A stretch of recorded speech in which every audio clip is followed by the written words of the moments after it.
작자 미상의 민요입니다. 갈래는 일단 민요고요.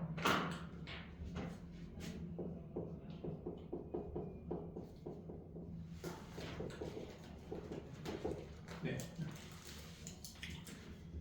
민요는 원래 시험에 거의 잘 안 나오죠. 뭐 내신이건 수능이건 거의 잘 안 나오는데 이게 이제 EBS 교재 한번 이제 나온 적이 있고요.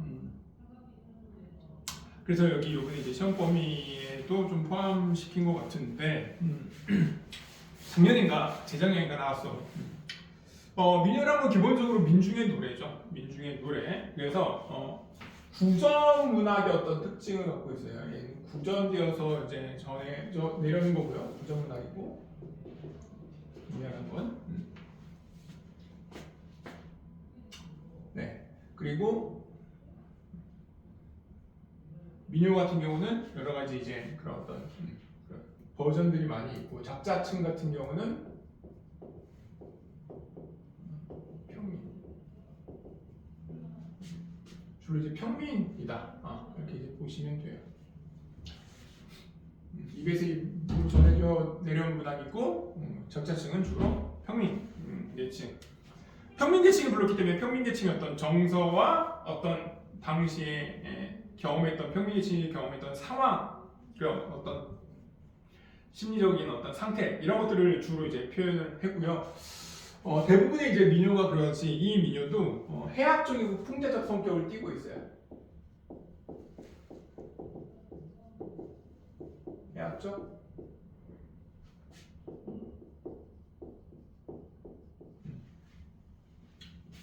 상당수의 민요들의 저런 어떤 골개미라고 우리가 이제 정기 수업 때도 배웠었죠. 골개미를 좀 가지고 있습니다. 이 작품도 그런 어떤 골개미를 갖고 있는 해학과 풍자가 있는 작품인데 어떤 내용을 다루고 있냐? 여기 진도 나왔잖아, 학교에서 배웠잖아. 이거 어떤 내용을 다루고 있죠, 이 작품이? 시집살이 노래가? 그 여자 시집 가서 네. 집에 살면서 네. 겪는 수모들. 그렇죠. 시집에서 겪는 수모, 그러니까 어떤 고충, 어려움 이런 걸 지금 토로하고 있는 거죠.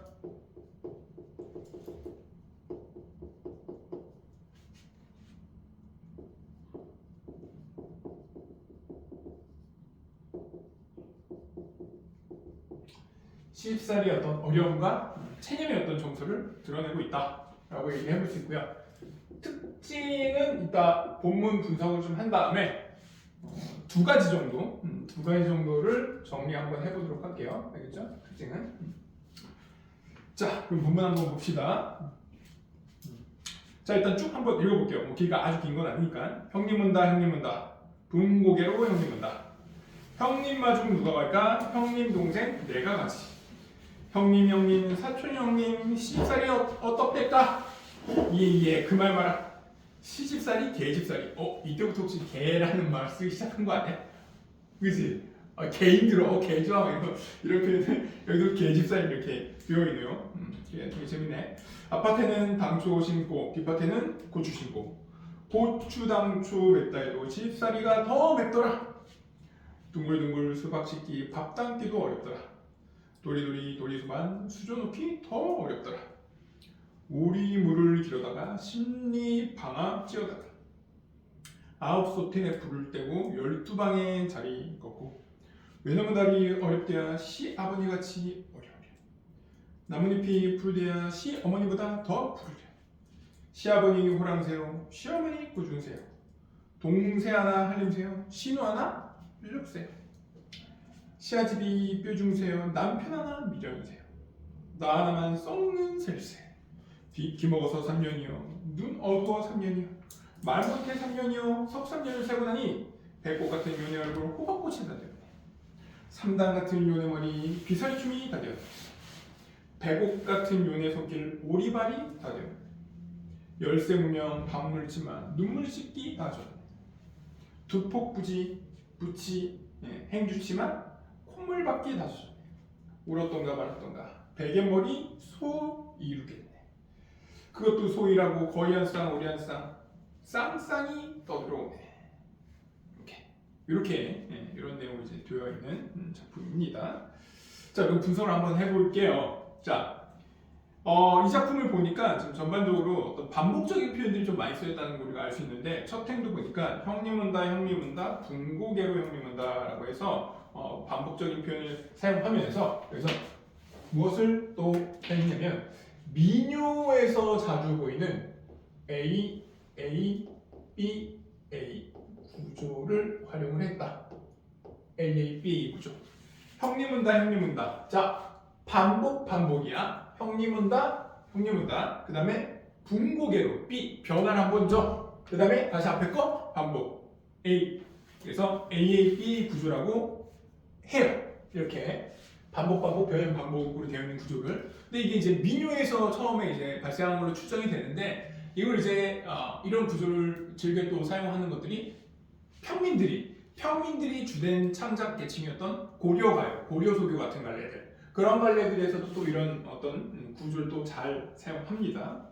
여기 형님은 누구냐면 거기 써보자. 이 형님은 시집을 갔던 사촌 언니가 친정에 오는 상황을 지금 제시하는데 이 형님은 시집 갔던 사촌 언니를 말하는 겁니다.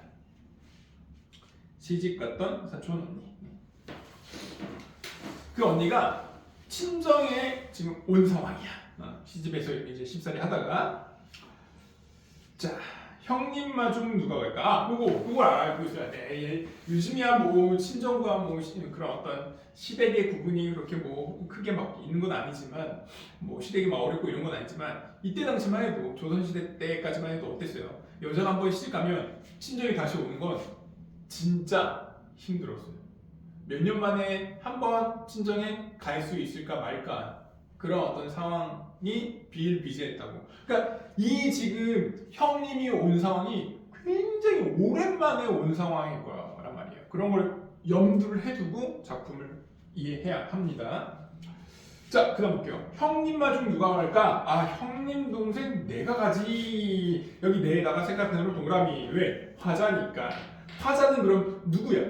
이 형님과 무슨 관계야? 형님의 바로 사촌 동생이 되겠죠. 형님의 사촌 동생. 그리고 쌍점 땡땡 찍어주고 이 형님의 사촌 동생인 화자 나는요 형님에 대해 궁금해하면서 이야기를 이끌어내는 역할을 하는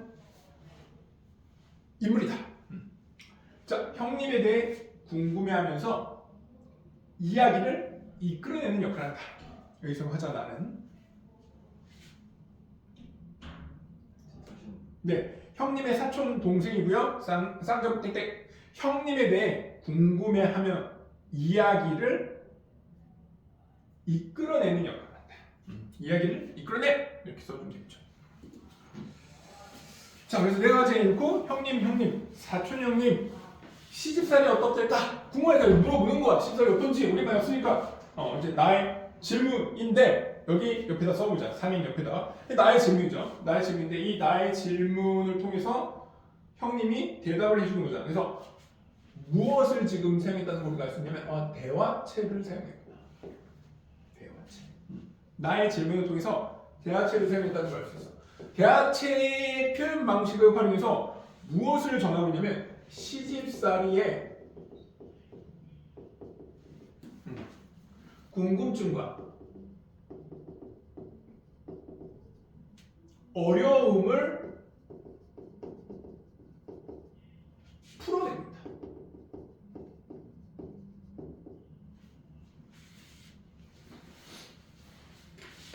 시집살이의 궁금증과 어려움을 풀어냅니다. 대화체를 묻고 답하고 얘기하듯이, 그죠? 이걸 이제 전해주고 있는 거예요. 자, 물어보니까 이에 그 말 말아. 시집살이, 계집살이가 평합된 표시. 맞자. 자, 중요하죠.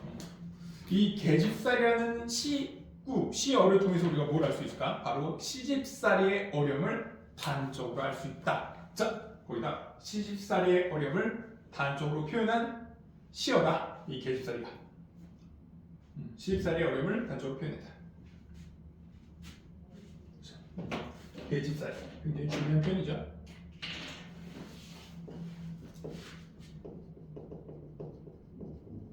그죠? 자, 그리고 여기 그러면 이 시집살이를 계집살이를 표현한 것에서 우리가 알 수 있는 표현상의 특징 뭐가 있습니까? 일단 언어 유희를 사용해서 그죠? 말바꾸기 장난쳤죠? 그 다음에 해학적인 그런 어떤 성격도 여기서 드러나. 언어에 의한 해학적 성격. 자, 그 다음 볼게요. 앞밭에는 당초 심고 뒷밭에는 고추 심고. 자, 당초는 뭐냐면 고추와 동일한 단어, 동일한 의미를 갖고 있는 단어입니다. 그러니까 당초가 고추야. 근데 왜 이제 뭐 고추 안 하고 왜 당초라고 했냐? 동어 반복을 피하고 운율을 조금 더 효과적으로 살리기 위해서 같은 의미를 갖고 있는 다른 단어를 썼다. 알겠죠? 오케이.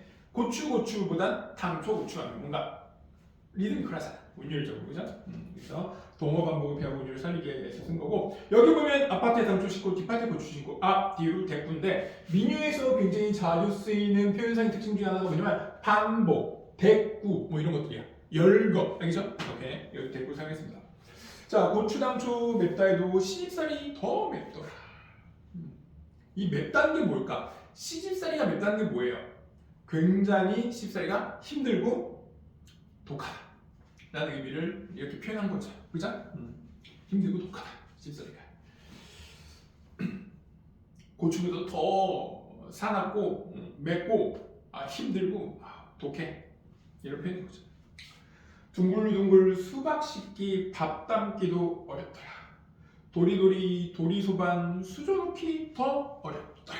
일단 위아래가 대꾸로 되어 있고요. 여기 둥글둥글과 도리도리는 둘 다 음성상징어에 나온다. 음성상징어를 사용한 거죠.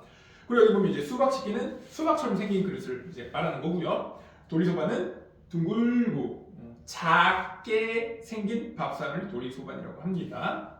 아무튼 수박 씻기에 밥 담기 어렵고 도리소반은 수저 놓기 어렵고 왜 이렇게 힘들어? 그래서 이 두 행을 묶어보자. 둥글둥글 도리도리 두 행을 묶어주고 상 차리는 예절의 어려움을 토로한 부분이라고 보시면 됩니다. 상 차리는 예절의 어려움을 토로한 부분이다. 상 차리는 예절의 어려움.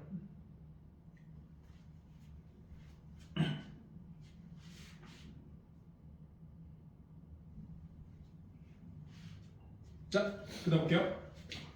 오리물을 길어다가 심리방아 찧어다가 이것도 앞뒤로 대꾸라고 보시고 9솥에 불을 떼고 12방에 자리 걷고 이것도 또 앞뒤로 이제 대꾸가 되는 거죠. 이 두 행도 묶어볼까? 이 두 행, 오리물, 그 다음에 9솥. 이건 뭘 나타내는 걸까? 바로 시집살이의 육체적 고달픔을 표현한 부분이다.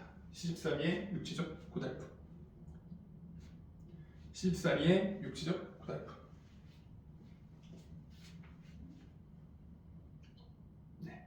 자, 그 다음 보도록 할게요. 외나무다리 어렵대야 시아버니같이 어려우랴. 나뭇잎이 푸르대야 시어머니보다 더 푸르랴.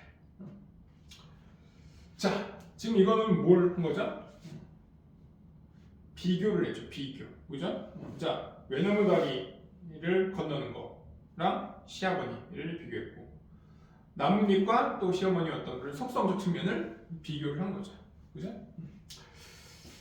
자, 뭐 그리고 얘도 위아래로 서로 대꾸입니다. 그죠? 이 두 행이 서로 대꾸로 되어 있고 이 두 행은 묶어주시고 이 두 행은 뭘 표현한 거예요? 이 두 행은 뭘 표현했죠? 시어머니. 네, 시부모님 모시는 것의 어려움을 표현했죠. 시부모님을 모시는 것의 어려움, 그죠? 시부모님 모시는 것의 어려움.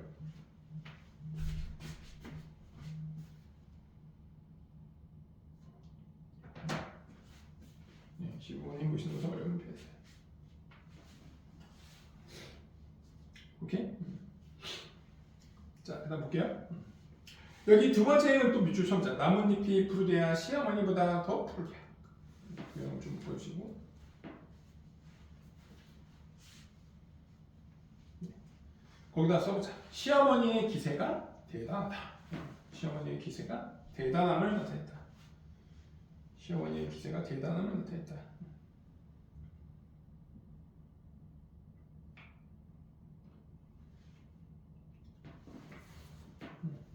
시어머니의 기세를 나뭇잎보다 시어머니가 더 푸르다. 그러니까 어떻게 보면 우리 뭐 그런 표현 뭐 쓰는 경우가 있죠. 관용구처럼 쓰는 표현 중에 뭐 서슬퍼렇다 뭐 그런 표현 쓰는 것처럼 여기서도. 자, 그다음 볼게요. 시아버니 호랑새요, 시어머니 꾸중새요. 여기 이제 비유를 하고 있는 거죠. 그죠? 시아버니를 호랑새 비유하고 시어머니 꾸중새 비유하고 동새 하나 한림새요, 신우 하나 뾰족새요. 그죠? 동서는 흘림새로, 신우는 뾰족새로. 한림새는 이제 거기 뭐 나와 있는지 모르겠는데 남의 허물을 일러 바치는 사람. 자, 일러 바치는 사람을 이제 한림새라고 합니다. 그 다음에 시아지비는 뾰중새고 남편 하나 미련새요. 남편은 뭐라고 표현했죠? 미련한 놈, 미련새 이렇게 표현한 거야. 자, 그럼 각각 여기다 좀 비추시고 우리가 조금 이 비유적 표현은 어떤 의미가 있지? 라고 좀 생각되는 것만 한번 필기를 한번 해볼게요. 표시를 한번 해볼 건데 호랑새는 뭘 나타내는 거야? 시아버니가 갖고 있는 무서움을 나타낸 거고요. 그죠? 무서움. 뭐 꾸중새는 당연히 꾸중하는 걸 거고, 그죠? 그 다음에 이제 신호를 뾰족새에 비유했잖아. 뾰족새는 뭐 어떤 속성을 나타내는 걸까? 뾰족새? 이건 화를 잘 내는 거. 그 다음에 시아지비는 뾰중새라고 하는데 뾰중새는 퉁명스러운 거. 퉁명스러움을 이제 나타내는 거야. 남편은 이제 미련새라고 해서 미련한 건데 좀 구체적으로 남편은 어떤 측면에서 미련하다라고 생각하는 거냐면 자기의 마음을 몰라준다.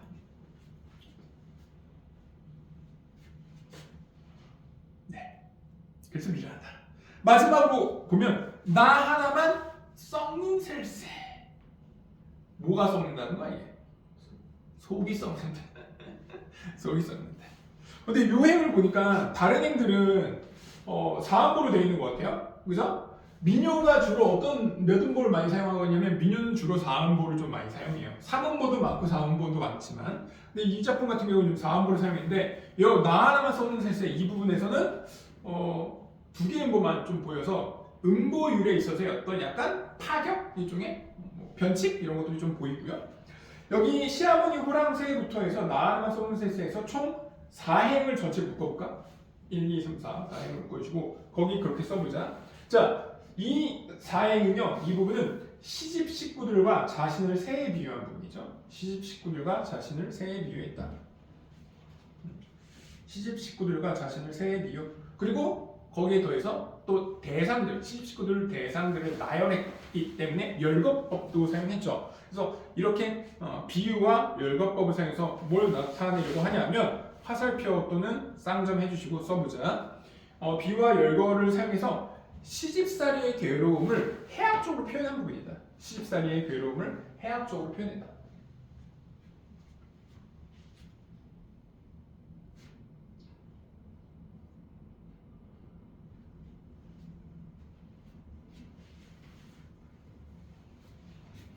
네.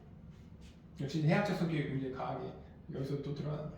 자, 그 다음 보면 귀 먹어서 3년이요, 눈 어두워 3년이요, 말못해서 3년이요, 석삼년을 살고 나니. 3년, 3년, 3년. 석삼년이 몇 년인 줄 아세요? 석삼년?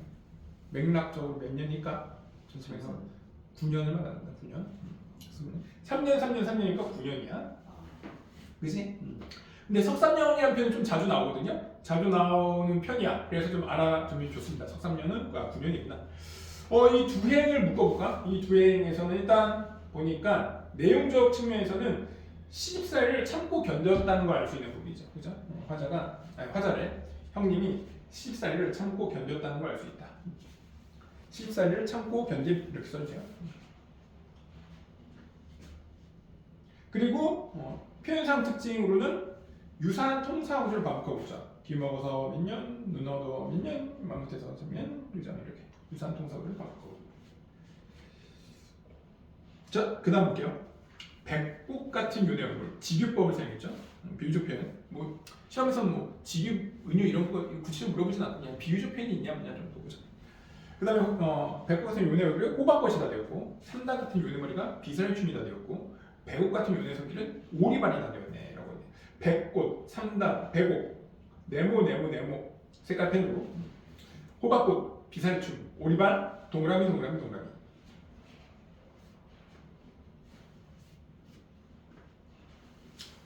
그러니까 시집가기 전에는 백꽃, 삼단, 백옥 같았는데 시집가서 시집살이의 어떤 그런 힘듦을 시집살이를 경험하고 나서는 호박꽃, 비살춤, 오리발이 되어버린 거야. 바뀐 거죠. 오케이. 여기 삼행 전체 묶어보자. 그리고 삼행 전체 묶어주고 결혼 전과 후를 대조해서 시집살이의 고충을 토로하고 있다. 결혼 전과 후를 대조해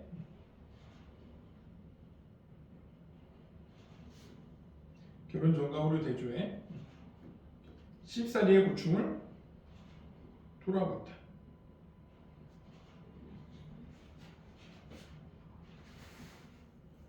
됐습니까? 이렇게. 자, 볼게요. 그리고 여기 이제 대꾸죠. 일단 표현상 특징은 대꾸법을 사용했다라고 또 얘기를 해볼 수 있습니다. 대꾸를 사용했고요. 자, 그 다음 보면 열쇠, 무명, 반물치마, 눈물 씻기 가져있네. 열쇠가 뭐냐면 그 배를 말해요. 배. 그 옷감 소재의 배 있죠.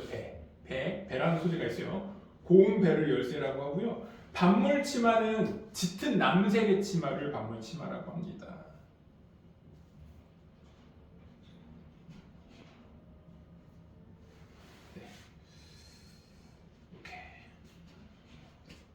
자, 그 다음에 두폭 붙이 행주치마 콧물 받기 다져줬네. 그죠? 눈물 쏟고 콧물 쏟고 이렇게 했다는 얘기죠. 그죠? 그다음 위아래를 뭐 대꾸라고 볼 수 있고요. 당연히 울었던가 말았던가 베갯머리의 소가 뭐냐면 연못이라고 좀 보면 돼요. 그러니까 무슨 말이에요? 막 너무 많이 울어가지고 베갯머리에 눈물이 고였고 연못을 이렇다. 그러니까 이쪽에 과장법을 사용했는데 여기다 밑줄 첨자 베갯머리 소 이루겠네. 이것은 베갯머리가 눈물로 연못이 됨을 과장되게 표현한 부분입니다.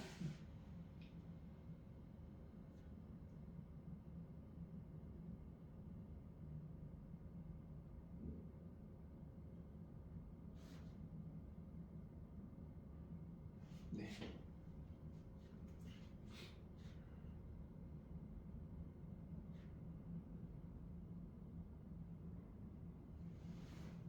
됐습니까? 자, 그 다음 볼게요. 그것도 소라고 연못이라고 뭐야? 거의 한 쌍, 우리 한 쌍? 쌍쌍이 들어오네. 여기 거의 한 쌍은 우리 한 쌍은 뭘까? 자식들을 비유한 표현. 그 자식들이 엄마랑 하면서 뭐 이혼할 수 없고 당시 이혼이란 개념 자체가 없었죠. 사실 어쩔 수 없이 살아야 되는 거야. 얼마나 힘들어. 당시 여성들의 삶은 정말 힘들었던 것 같아요. 그죠? 이렇게. 자, 특징 한번 그럼 정리 한번 해보도록 할게요. 자, 특징 한번 정리 한번 해보면, 자 여기서 자, 첫 번째는 일단 대화 형식을 활용했다는 거고요.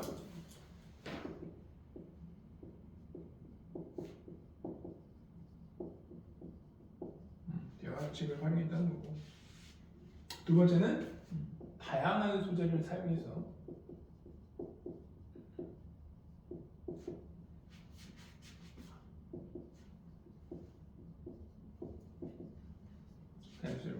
시집 식구들을 풍자하고 있다.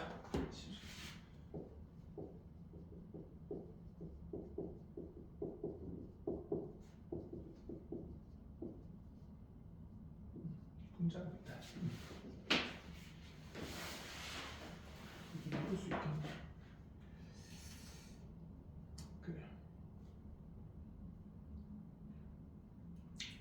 자, 궁금한 거 있으면 물어보십시오. 선생님, 네. 나뭇잎이 푸르돼야 시어머니보다 더 푸르가 있잖아요. 네네. 잠깐만 나뭇잎이. 네네네. 네. 근데 푸르가 이게 눈빛이 푸르. 색깔. 나뭇잎 푸르다. 그 색깔이 푸르면 약간 더 좋은. 그쵸. 뭐 일반적으로 그렇게 얘기를 해볼 수 있는데 여기서는 아까도 선생님 말했지만 우리가 이 푸르다가 서슬퍼렇다라는 혹시 표현 알아요? 그거 몰라? 서슬퍼렇다라는 이제 표현이 있어요. 그때 쓰는 그런 푸르다이라는 의미인데 그때 푸르다라는 의미는 굉장히 뭔가 기세나 아니면은 살기 같은 거 있죠. 기세 중에서도 좀 안 좋은 기세, 살기 같은 그런 기세 그런 게 굉장하다. 정도가 강하다를 나타내는 의미로 퍼렇다는 의미를 이제 또 쓰기도 하거든요. 그런 측면에서의 부정적 의미로 사용됐다고 보시면 돼요. 여기서. 오케이? 그러니까 일반적으로 우리가 생각하는 그런 의미가 아니죠. 그리고 단어장 갖고 왔죠. 거기다가 서슬퍼렇다 한번 찾아서 써보면 좋을 것 같습니다. 또 그거 말고 서슬퍼렇다가 기세가 굉장히 대단하다는 거예요. 그러니까 그런 의미라고 이제 보시면 되죠. 관용구예요, 관용구. 괜찮아요? 이렇게. 자, 그러면은 이거 좀 받고 나머지 이제 문법을 조금 뒷부분을 한번 해보도록 할게요. 알겠죠? 문법을 좀.